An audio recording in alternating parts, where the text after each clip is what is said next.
Kemudian selanjutnya kita akan bahas terkait dengan gangguan metabolisme yang didapat. Apa yang akan kita bahas yaitu diabetes mellitus, GOUT, keseimbangan cairan, keseimbangan elektrolit, dan keseimbangan asam basa. Kita bahas satu-satu ya. Diabetes mellitus. Diabetes mellitus itu adalah salah satu penyakit yang sangat banyak nantinya akan Anda temukan di lapangan, di rumah sakit, setiap fasilitas kesehatan pasti akan ada pasien yang memiliki penyakit diabetes mellitus. Kenapa? Karena diabetes mellitus adalah salah satu penyakit kronis yang nggak bisa disembuhkan. Jadi pasien yang sudah didiagnosa diabetes mellitus akan cenderung menggunakan obat dalam jangka waktu yang panjang dan bahkan seumur hidup. Apa sih sebenarnya diabetes mellitus itu? Jadi diabetes mellitus itu adalah kondisi di mana kadar glukosa darah seseorang itu tinggi di dalam plasma. Jadi ketika dilakukan pemeriksaan laboratorium diambil darah plasma seseorang, itu kadar glukosanya itu tinggi, lebih dari 200 mg per desiliter, intinya melebihi dari normal. Kenapa dia bisa melebihi dari normal? Nah, di sini secara fisiologis, ketika Anda mengkonsumsi karbohidrat, apakah itu nasi, roti, eee, di dalam tubuh kita ada yang namanya dihasilkan insulin. Insulin adalah hormon yang dihasilkan di sel beta pankreas. Nah, insulin ini apa fungsinya? Insulin ini nanti, ketika dia dihasilkan di pankreas, kemudian dia masuk ke dalam saluran, darah atau plasma, nanti insulin itu akan masuk ke sel sel, apakah itu di hepar, di jantung, semua sel di dalam tubuh, nanti dia akan berkaitan dengan reseptor. Ini insulin, ketemu dengan reseptornya. Ketika insulin ketemu dengan reseptor, maka dia akan membukakan jalan supaya glukosa bisa masuk ke dalam sel. Nih, kalau nggak ada insulin, glukosa mustahil akan masuk ke dalam sel. Kenapa sih glukosa itu perlu masuk ke dalam sel? Karena respirasi sel atau perubahan glukosa menjadi ATP atau energi itu terjadi di mitokondria, di dalam sel.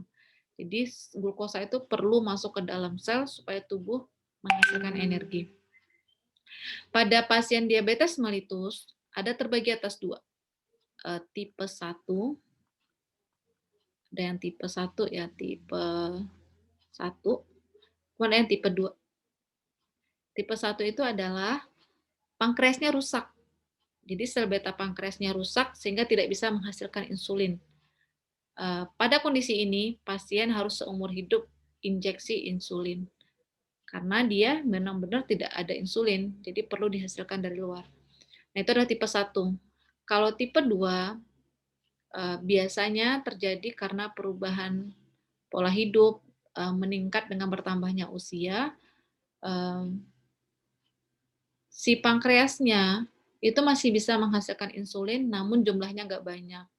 Karena pankreasnya sudah mengalami kerusakan sel, sudah tidak mampu, eee, memperbaiki sel seperti manusia dewasa normal, tetapi karena seseorang telah lanjut usia biasanya, mmm, fungsi organnya juga secara normal akan menurun, sehingga nanti pankreasnya nggak bisa memenuhi kebutuhan insulin yang diperlukan oleh tubuh.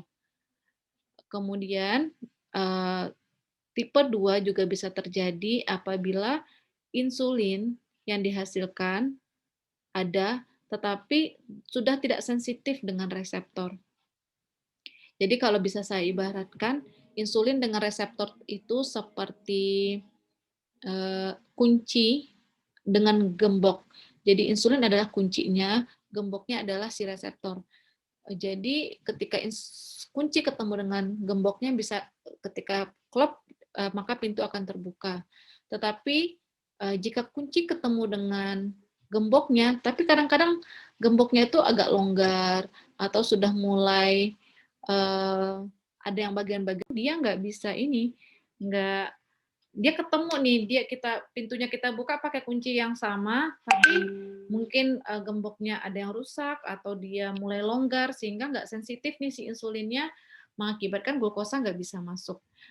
Oleh karena itu, pada DM tipe 2 itu obatnya nggak hanya selalu insulin, tetapi pasien juga bisa diberikan obat yang meningkatkan produksi insulin, obat oral ya, contohnya itu seperti metformin yang sering digunakan, kemudian bisa diberikan obat-obat meningkatkan sensitivitas insulin terhadap reseptor.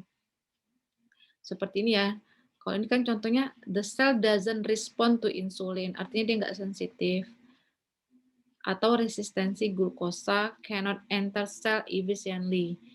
Nah, ini adalah hal-hal yang berkaitan dengan diabetes mellitus dan ciri-cirinya itu adalah pasien kalau mengalami diabetes mellitus sering urinasi, sering merasa kelaparan. Kenapa lapar? Karena dia makan sih, tapi nggak sampai nih ke dalam sel sehingga cenderung merasa masih lapar, kemudian merasa lelah. Kenapa lelah? Karena tidak terjadi pembentukan energi. Jadi glukosa yang dimakan itu hanya menumpuk di dalam darah. Nah, sebenarnya itu cukup membahayakan ya. Kalau glukosa menumpuk nanti bisa terjadi penyakit lain seperti aterosklerosis, bisa mengakibatkan stroke, juga bisa nanti mengakibatkan terjadinya hipertensi, penyakit gangguan fungsi ginjal, kerusakan pada mata. Nah, ini cukup membahayakan untuk pasien diabetes mellitus. Selanjutnya penyakitnya adalah GOUT. GOUT itu adalah penyakit yang kadar asam uratnya berlebih dari kadar normal. GOUT, asam urat itu dihasilkan dari senyawa-senyawa purin. Biasanya Anda kalau mengkonsumsi kacang-kacangan, sayur-sayuran, buncis, toge, kemudian atau makanan-makanan seperti ampela, hati, itu sangat banyak sekali purinnya. Nah, jika kita konsumsi berlebih, maka akan mengakibatkan asam uratnya banyak, tinggi. Nah, jika asam uratnya berlebih, maka apa yang akan terjadi? Dia akan disimpan di sendi-sendi kecil tubuh kita, di jari kaki sini, di tangan, dan dia menumpuk di sana, di sendi-sendi.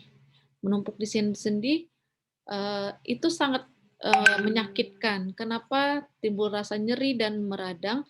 Karena asam urat itu bentuk kristalnya seperti jarum. Jadi kalau Anda tanya ke orang-orang yang mengalami asam urat itu, ketika rasa nyerinya datang itu seseorang merasa tidak nyaman ya, karena seperti tusuk-tusuk nih, ini asam urat. Nah, biasanya kalau pasien yang mengalami GOUT itu, dia akan minum obat yang namanya analgetik. Analgetik contohnya misalnya ibuprofen, boleh pakai paracetamol, tapi obat ini hanya untuk menghilangkan gejala saja, menghilangkan rasa nyeri yang dirasakan oleh si pasien. Tapi menyembuhkan nggak, Bu? Nah, dia nggak bukan sebagai penyembuh, dia cuma hanya menghilangkan gejala. Penyebabnya apa? Penyebabnya kadar asam uratnya tinggi, nggak bisa hilang karena analgetik. Tetapi obat yang bisa diberikan untuk menghilangkan menurunkan produksi asam uratnya itu adalah namanya allopurinol. Jadi allopurinol ini yang digunakan untuk obat hiperurisemia. Kalau analgetiknya bisa di-stop ketika udah nggak nyeri lagi, allopurinol. Tapi kalau allopurinol biasanya masih dipakai dan dilanjutkan. Allopurinol ya. Oke, kemudian terkait dengan gangguan metabolisme protein yang didapat, itu nama penyakitnya adalah kwashiorkor dan marasmus. Adik-adik bisa lihat di sini gambarnya ya, ini adalah kwashiorkor. Jadi yang kwashiorkor itu seseorang, umumnya terjadi pada anak-anak juga ya. Jadi dia karbohidratnya cukup, lemaknya cukup, tapi proteinnya kurang. Proteinnya kurang, protein itu jadinya asam amino ya dalam tubuh. Atau kalau di dalam plasma itu lebih banyaknya adalah albumin. Jadi kalau Anda lihat komposisi di dalam plasma itu proteinnya yang paling banyak itu adalah albumin. Nah, ini albumin. Di dalam plasma kalau Anda lihat ciri-cirinya di sini kan kakinya membengkak, perutnya membuncit. Kenapa sih kok bisa terjadi seperti itu? Nah, jadi ketika kita mengkonsumsi protein, ini kan di dalam plasma. Nanti ada albumin. Ada albumin, ada eritrosit, jadi banyak benda-benda darah, ada glukosa, ada lemak gitu. Jadi albumin hampir apa sih namanya, komposisi yang cukup, besar juga bagiannya di dalam plasma. Nah, ketika Anda kurang mengkonsumsi protein, maka albuminnya menurun. Jika albumin menurun, maka, darahnya akan lebih encer dibandingkan, sebelumnya. Dan sebelumnya kita udah belajar ya yang namanya osmolaritas, osmosis, osmolaritas. Oke, ini tulisannya bagus banget ya. Nah ini, adik-adik perhatikan, kalau dia menurun otomatis osmosisnya juga rendah ya di sini ya. Jadi turun dibandingkan yang di, daerah sekitarnya. Ini kalau cairan tubuh itu kan ada 2 ya, ekstrasel dan intrasel. Kalau ekstrasel itu cairan plasma dan cairan intersisial. Kemudian ada cairan sel. Kalau kita ibaratkan di sini ya, di sini adalah sel hepar misalnya, ini hepar, sel hepar. Ini, cairan di dalam hepar itu kita sebut dengan cairan intrasel. Cairan ekstrasel adalah cairan di dalam, eee, dalam plasma dan cairan di sini, ini intersisial namanya, sekitar sini. Oke. Nah, pada orang yang kekurangan protein, osmolaritasnya turun di dalam darah dibandingkan yang di sini, di intersisial yang lebih tinggi. Nah, untuk osmosis, yang pindah itu bukan albuminnya, tapi pelarutnya. Jadi air yang ada di, pembuluh darah atau di dalam plasma akan pindah ke sini, menuju ke sini, menuju intersisial. Sehingga terjadilah penumpukan cairan di sini. Makanya terlihat udem. Di sini di perutnya udem, di kakinya juga udem. Nah, itu kwashiorkor.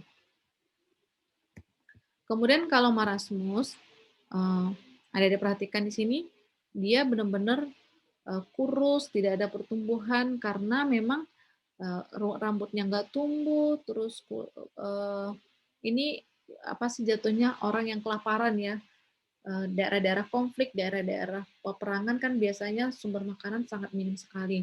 Nah, nanti pertumbuhannya akan terganggu. Seperti ini tidak ada pertumbuhan rambut, kering, tulang semua karena memang dia tidak mengkonsumsi protein, karbohidrat, dan lemak. Nah, ini penyakitnya disebut dengan marasmus. Selanjutnya, gangguan keseimbangan cairan. Adik-adik semua bisa perhatikan bahwa memang 60% tubuh kita itu tersusun atas cairan. Jadi, kita mampu bertahan 1 minggu atau 2 minggu tidak makan, tetapi Anda nggak mampu bertahan 1 hari nggak minum. Benar nggak ya? Kita nggak mampu.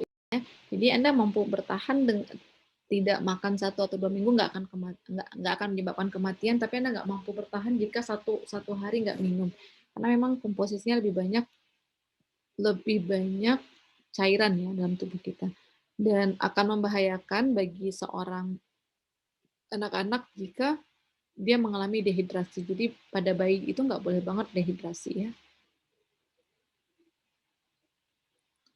Selanjutnya, nah ini jika kita perhatikan cairan dalam keadaan aktivitas biasa, tubuh kita itu mengeluarkan 2,5 liter air per hari. Segini. 2,5 liter air itu bisa 0,1 liternya via feses atau via defekasi. 0,9 liternya itu pada saat Anda bernafas. Nah, ketika kita bernafas, kita juga mengeluarkan uap air ya. Dan yang paling banyak itu adalah urin 1,5 liter. Nah, idealnya supaya ginjalnya sehat atau kerja ginjal nggak terlalu berat, kita juga harus mengkonsumsi cairan itu sebanyak 2,5 liter. Apakah itu dari makanan, dari sayur-sayuran, atau dari buah-buahan yang kita konsumsi, dari minuman itu harusnya kita juga mampu menginput cairan dalam tubuh kita itu pun juga harus seimbang ya 2,5 liter. Selanjutnya kita bahas tentang gangguan homeostasis air. Yang pertama itu adalah Jika berlebihan, maka akan terjadi udem, overload. Jika dia kekurangan, maka akan terjadi dehidrasi. Itu kata kuncinya ya. Kemudian, kapan seseorang bisa mengalami dehidrasi? Yang pertama, ketika dia muntah dan diare. Jadi Anda kalau keseringan muntah atau diare, itu akan merasa sangat dehidrasi. Tetapi ini akan lebih berbahaya lagi pada anak-anak, karena anak-anak persentase cairan tubuhnya lebih banyak dibandingkan orang dewasa, sehingga dia sedikit saja kekurangan dia nggak bisa, karena memang volume tubuhnya masih lebih banyak cairan. Dalam kondisi panas berlebihan, jadi kalau Anda pergi ke Mesir, ke daerah-daerah gurun, itu pasti cairan tubuh yang dikeluarkan nggak 2,5 liter lagi, pasti akan lebih dari itu. Sehingga Anda harus minumnya atau konsumsi cairannya juga harus lebih. Ketika demam, kita juga banyak mengeluarkan keringat. Nah, demam, exercise, atau pada iklim-iklim panas. Kemudian diabetes insipidus. Jadi diabetes insipidus itu adalah suatu kondisi di mana seseorang tuh nggak bisa ngontrol urinasinya, jadi selalu urin. Dia selalu sering buang air kecil. Kenapa? Karena hormon antidiuretik hormon yang menstop urinasi itu jumlahnya berkurang atau organ penghasilnya itu rusak, sehingga nggak ada nih ADH-nya. Maka pasien mengalami diabetes insipidus. Kemudian ada lagi yang namanya diabetes ADH-nya itu ada, tetapi nggak sensitif lagi pada reseptor di tubulus renalnya.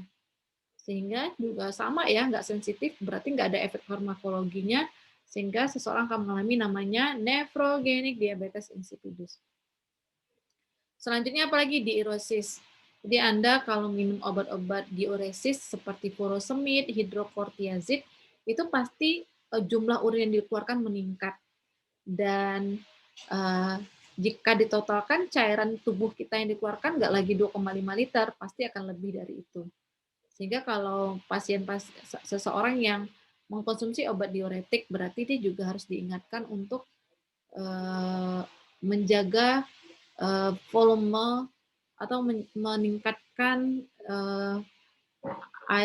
meningkatkan intake air minum supaya nggak terjadi ini ya, nggak terjadi dehidrasi.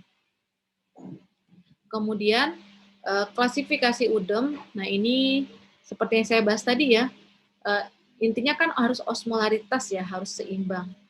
Harus seimbang di dalam sel, ini intersisial, ini adalah cairan plasma. Jadi ini harus seimbang, osmolaritasnya harus sama. Kalau nggak sama, kalau ada yang berlebih pasti akan terjadi udem, bengkak di sini. Penumpukan cairannya juga bisa di sini, juga bisa di sini, juga bisa di dalam sel. Selanjutnya gangguan keseimbangan elektrolit. Elektrolit yang paling urgent dalam tubuh kita itu adalah namanya ada natrium, ada kalium, ada kalsium. Jadi kadarnya itu ada jumlah di dalam plasma itu ada batasan normalnya. Jika berlebih nggak boleh, jika kekurangan juga nggak boleh. Nah ini contoh nilai normalnya ya, ini range-nya. Jika dia berlebih atau berkurang, maka ada indikasi patofisiologis nih, ada apa nih dengan tubuh seseorang. Jadi ini perlu dilihat pemeriksaan ini. Nah, jika dia berlebih, hipernatremia, maka akan terjadi gagal ginjal. Maksudnya kalau dia hipernatremia, bisa terjadi pada orang yang gagal ginjal, nanti bisa menyebabkan dia udem atau juga hipertensi. Jadi pada orang hipertensi, itu nggak boleh banyak minum garam ya, karena garam itu akan menarik air sehingga dalam tubuh kita akan lebih banyak lagi cairan, dan itu nggak boleh pada pasien hipertensi. Namun juga nggak boleh hiponatremi. Kalau hiponatremi juga akan terjadi hipotensi. Volume darah berkurang, hipotensi itu juga tidak dibolehkan. Kemudian kelebihan kalium boleh nggak Bu? Nggak boleh juga, karena juga akan mengakibatkan serangan jantung. Kalau kekurangan juga menyebabkan irama jantung terganggu. Kemudian gangguan keseimbangan kalsium. Kalau kalsium itu penting bagi tubuh karena untuk proses aktivitas sel itu juga perlu yang namanya kalsium. Aktivitas sel saraf juga perlu kalsium. Nah, kalsium itu ada kaitannya dengan vitamin D. Jadi kalau vitamin D-nya meningkat, kalsiumnya juga akan meningkat. Nah, ternyata pada orang-orang yang mengalami COVID-19 itu vitamin D-nya agak kurang ya, ditemukan agak kurang. Makanya banyak disarankan sering-sering nih kita berjemur di pagi hari supaya vitamin D juga meningkat. Supaya kalsium yang penyerapan kalsium juga meningkat. Nah, kapan nih terjadi hiperkalsemi dan hipokalsemi? Hipokalsemi berarti kadar kalsiumnya turun ya. Nah, ini bisa terjadi apabila yang pertama memang memang malabsorpsi, kurang mengkonsumsi senyawa-senyawa atau makanan-makanan yang tinggi kalsium. Kemudian penyakit ginjal. Penyakit ginjal artinya ginjal itu kan sebenarnya berfungsi juga untuk menghomeostasiskan kadar-kadar elektrolit ya. Jika kalsiumnya berlebih, maka jika kalsium berlebih di dalam plasma, maka ginjal akan meningkatkan ekskresi kalsium. Ekskresi kalsium meningkat melalui sekresi kalsium dari dalam, jadi kalau ibaratkan ini adalah ginjal, tubulus ginjal ya. Nah ini adalah pembuluh darah, pembuluh darah. Nah pembuluh darah ketika kalsiumnya Ca-nya meningkat di dalam darah, maka ketika di tubulus ginjal, si pembuluh darah akan mensekresikan nih, masuk ke sini. Istilahnya sekresi, mensekresikan kalsium ke tubulus sehingga lebih banyak yang diekspresikan. Sebaliknya, kalau Ca-nya turun, maka di dalam darah ini akan ditarik nih yang dari tubulus, direabsorpsi namanya masuk ke sini. Jadi itu salah satu peran dari ginjal. Kalau ginjal kita rusak, maka ini nggak bisa diatur. Kemudian apa lagi? Paratiroid. Paratiroid menghasilkan paratormon yang berfungsi untuk meningkatkan absorpsi atau meningkatkan produksi si kalsium. Pada kondisi kerusakan paratiroid atau terjadi proses operasi sehingga ada bagian dari paratiroid yang ikut dibedah, nah ini akan menurunkan kadar kalsium. Kemudian kalau kelebihannya apa? Hiperkalsemia bisa berlebih pada kondisi Anda kelebihan vitamin D. Sehingga absorpsi kalsium meningkat. Kemudian ini ada tumor, ada pembesaran pada paratiroid sehingga ini hormon yang dihasilkan meningkat sehingga akan banyak kalsium yang dihasilkan. Jadi kalau ada dilihat pada gambar ini, ini adalah gambar bagaimana tubuh mengkompensasi jika kalsiumnya kurang nih. Ini situasi di dalam plasma, kalsium kurang. Apa yang akan terjadi? Jika kurang, maka dari hipotalamus diinstruksikan nih ke paratiroid gland, kamu harus menghasilkan paratiroid hormon. Jadi nanti paratiroid gland akan memproduksi paratiroid hormon, meningkatkan produksinya. Apa sih kerja paratiroid hormon ini? Dia akan menarik kalsium nih. Kalau di tulang kita kan banyak kalsium ya. Banyak kalsium di sini. Banyak kalsium. Nanti ditarik nih. Diambil kalsium dari dalam tulang, pindah ke plasma. Pindah ke plasma, akibatnya apa? Kadar kalsium plasma meningkat, tapi tulangnya akan menjadi lebih rapuh. Karena kurang kalsium ya. Kemudian apa lagi? Paratiroid hormon juga akan menginstruksikan bahwa di ginjal harus ditingkatkan reabsorpsi. Seperti yang saya sebutkan tadi sebelumnya ya, supaya Ca-nya meningkat. Kemudian apa lagi? Juga berkaitan dengan vitamin D tadi. Vitamin D akan berfungsi untuk meningkatkan absorpsi kalsium di dalam saluran gastrointestinal. Sehingga kalsiumnya menjadi meningkat. Oke, saya rasa